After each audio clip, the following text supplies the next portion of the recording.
새로운 수장이 임기를 시작한 국가정보원이 21년 만에 이름을 바꿉니다.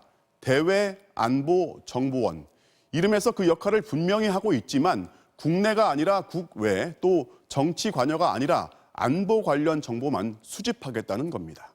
먼저 손영 기자입니다. 대외안보정보원이라는 명칭 자체에 개혁의 내용이 담겼습니다. 말 그대로 해외와 안보 관련 업무에만 집중하겠다는 겁니다. 이를 위해 국정원의 직무 범위에서 국내 정보 수집 기능이 삭제됩니다. 이에 따라 이른바 IO라 불렸던 국내 정보 담당관도 사라지게 됩니다. 간첩 등 국가보안법 위반을 수사하는 대공수사권은 경찰로 이관됩니다. 국정원 직원의 국내 정치 개입 행위를 엄격히 금지하고 적발 시에는 처벌도 강화하기로 했습니다.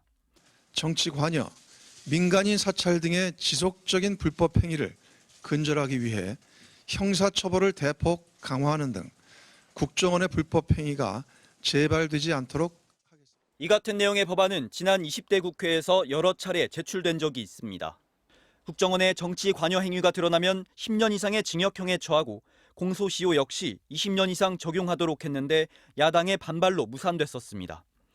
대공수사권을 이관할 경우 간첩을 잡는 국정원 기능 자체가 무력화된다고 반대했기 때문입니다.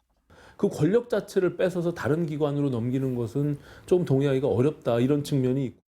하지만 대공수사를 빌미로 국정원이 국내 정보를 수집해왔다는 비판이 계속돼 온 게 사실입니다. 박지원 신임 국정원장은 국정원의 국내 정치 참여 차단을 위해선 반드시 법 개정이 필요하다고 밝혔습니다. 개혁 조치가 불가역적으로 완성되기 위해서는 국가정보원법 개정이 반드시 필요합니다. 국회 정보위와 감사원을 통해 국정원에 대한 통제도 강화하기로 했습니다. 다만 당초 문재인 대통령의 대선 공약에 포함됐던 국정원장의 국회 임명 동의나 임기제는 제외됐습니다. 더불어민주당은 이 같은 내용의 법 개정안을 조만간 발의해 올해 안에 통과시킬 계획입니다. MBC 뉴스 손영입니다.